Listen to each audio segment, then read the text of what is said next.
Welcome back, Angry Penguin. Today we're going to get into one of my favorite electronic modifications, separate volumes.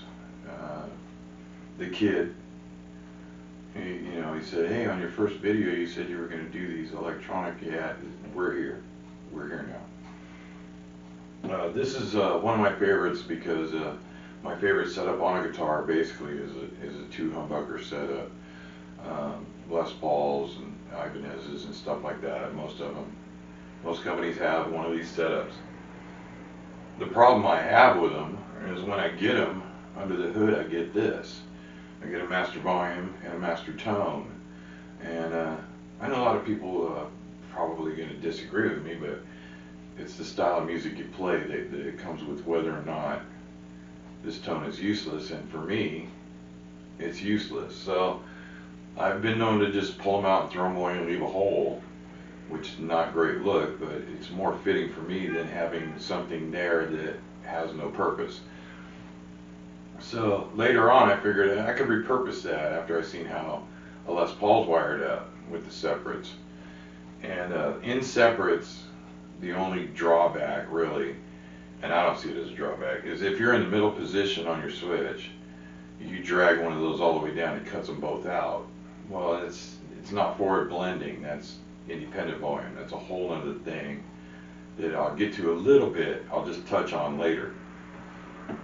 This is more like a Gibson setup. So what you're doing is you're setting up one pickup to do one thing and the other pickup to do another. So Jimmy Page was the master at this. You bring that neck pickup down to about 50% and ride that bridge all the way up, and then go between the two. Didn't use a lot of middle position. It's one or the other, and it works out really well for that kind of thing. And once you see how easy this is, you might consider trying it. So the first thing you want to do is you open up the hood, and this is what you get. You get your pickups, your hot wires from your pickups going to the switch, out of the switch into the master volume, that's the input right there, and then out of the master volume, output in the center, to the actual jack, the center pin of the jack. Everything else is grounded. Make sure everything's grounded. Now as a bonus, I don't even know who came up with this, don't really care.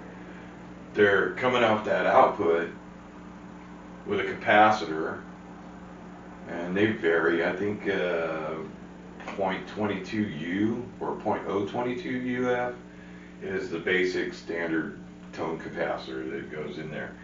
And they send it to what I would consider the grounding lug of a volume pot. And then they ground the center, or what I consider the output, they ground that to the pot itself. And by turning this down, you lose treble, just completely lose it. When it goes down to zero, there is no treble left. It's just a muffled, muddy mess. So what I decided to do was leave that pot in there and repurpose it.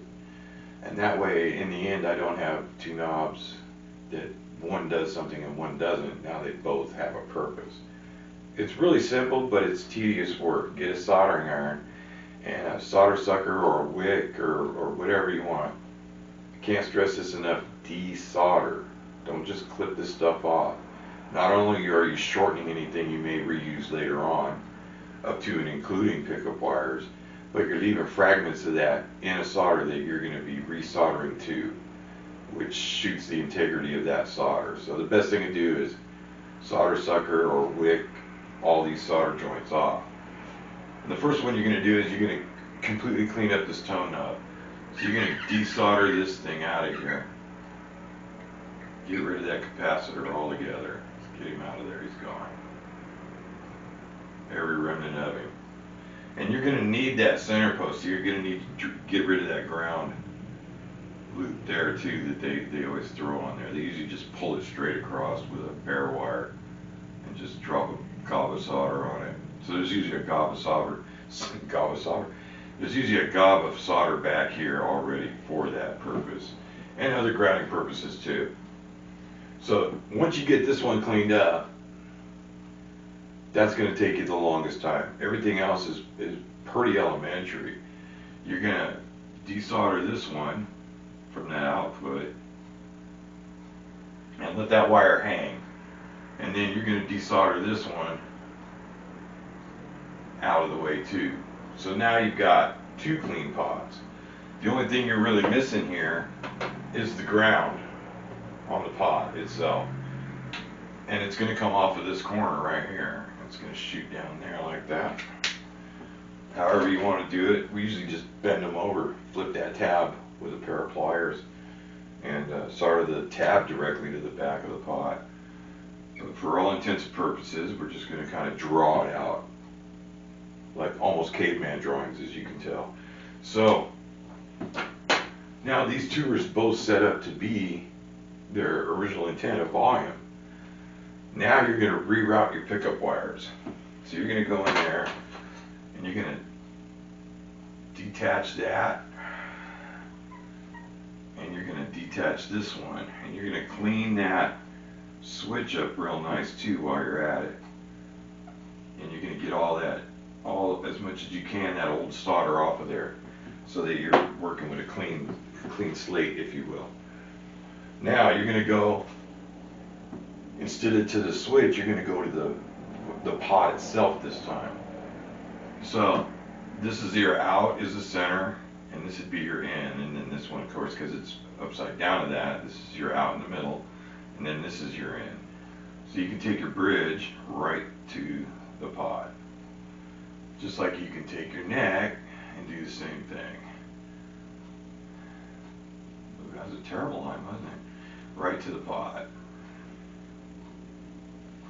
Then we take our outs, the center lugs from the pots, and we send them to the switch. You see where I'm going with this? So you take that out, send it to the switch. Take this one out, send it to the switch. The only thing left is the out from the switch getting tied into that one at the jack. And that's it. That's the whole thing. Really simple to do. The time-consuming part of it is the prep work of desoldering and cleaning up the whole cavity before you start to reroute, getting everything nice, so when you start soldering, everything's clean to begin with. Way better soldering, way better experience of soldering when everything's cleaned up. And that's the basics. Now you've got a volume for each pickup, and you know, you can do this setup.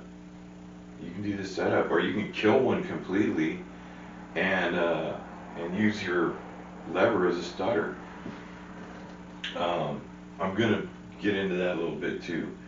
The actual independent volumes, where you can blend them in and out of each other in the middle position without hauling the other one down with it, is basic in one way and a little complicated in the other. Basic part is you reverse your in and out on the pot. You're putting it through backwards, for lack of a better term. The problem with that is now you touch that volume from even 10 to 9 and all your trouble's gone. It's as if you still had the useless tone pot turned completely off. Nobody wants that. Plus, it's not a tone pot anymore. It's been transformed. Got to make sure you got a volume there. Here you go. Oh, you left the T there. I thought it was still tone. No, it's not. It's not. But once you reverse them, you need a treble bleed, which the basics of a treble bleed is a capacitor and a resistor running in parallel. So capacitor and a resistor, and usually you just take the legs of one and wrap it around the other one, and then tin that, and it's just a little, you know, a little small thing, and it's going to sit on that in and out, and there's no wrong way to put it. It's not directional at all. You can just throw it in between there, and checking on the capacitances of this stuff. talked to some techs, some engineers, some hobby guys, people that deal with this stuff all the time, because I didn't know a lot about it. And they said the consensus is the formula for this little treble bleed that stops the bleeding of that treble is 1,000 PF capacitor and 150K resistor. And that's kind of the all-around consensus. That's taking averages from everybody I talk to. If nothing else, it's a perfect starting point. So if you need to change one of the values or the other, this is where you want to start. This is like center ground, kind of all-in-one treble bleed deal. But like I said, it's that part's complicated. The other part's easy. Swapping wires is easy. Try to figure out your exact resistance loads, and that's not easy. I want to play. I don't want to do math. But for separate volumes and getting rid of that useless, what I consider useless tone knob, all-in-one modification that's really simple to do. Now, I'm going to stop here for a second. I'm going to give a shout out. I promised these guys a shout out. David over at the Highland Plectrum Company. I like a stiff, sharp pick. Generally, my go-to is Dunlop Sharps, 1mm. Love them. Blue. Also, I like the coin. 50-cent piece size coin that's been transformed into a pick. These guys do it better than anybody else. I've bought picks from several companies, and consistency, value, shipping, they're fast. It took 8 days out of the UK. That's where these guys are, David, and the Highland Plectrum Company. They do a real good finish job. They don't leave them in the tumbler too long. They buff them up just nice. They don't lose grip because they're too smooth. There's a lot of that coin left, you know, heads and tails that make them nice and grippy. And their points are almost sharp as a Dunlop Sharp. So yeah, I really love them. And I messaged the guy on the last order. I said, you know, I love your picks. I'm going to give you a shout out on my next video. So there's your shout out. Completely unpaid. Right now, anyway. So moving on, I've got a 3 pickup Dean, and it came with that old scenario of master volume and master tone. And I thought, you know, what can I do with that? I don't want to drill another hole in the body and add another volume and try to do 3 volumes. And a Strat, you could probably pull that off pretty easy by just, you know, expanding on this whole idea right here. But I didn't want to go through all that, so I'm thinking, well, you know, what can I do? I've still got that freaking knob on there. It's useless. Aesthetically, it's pointless. The kid, once again, comes up with a brilliant idea. He says, kill switch, stutter switch. That is genius. So I did that. I got some photos here. Making sure that I take that body off so that when I bore that hole out, it didn't, you know, paint didn't fly and the finish didn't start cracking. I feel I got really lucky on that because it had to go from 3/8 up to 5/8 for the switch I got. And I got like a medium-sized one. They make some big arcade ones that are like 30mm. It's just a monster. But installation was too easy. Once I got that tone knob all undone and out of there, and I literally, that one went in the garbage because it wasn't being repurposed for anything. And you can see there I got the switch in. It's the simplest thing. It's a normally open circuit, so the black wire goes down to the jack ground, and then the white wire goes to the lug for the tip on the jack. And you're grounding out the signal is what you're doing. You're putting those 2 wires together when you push the button, and that's how you get the stutter. I heard people had concerns about it popping, and I only found it popping when there was 0 gain, or if the volume was coming down from gain. Then you could audibly hear some popping. But for the style of music that a stutter is made for, I couldn't hear it. If I listened really super close on something that I recorded, I couldn't hear it. So I don't have a problem with the popping. There's probably solutions to it.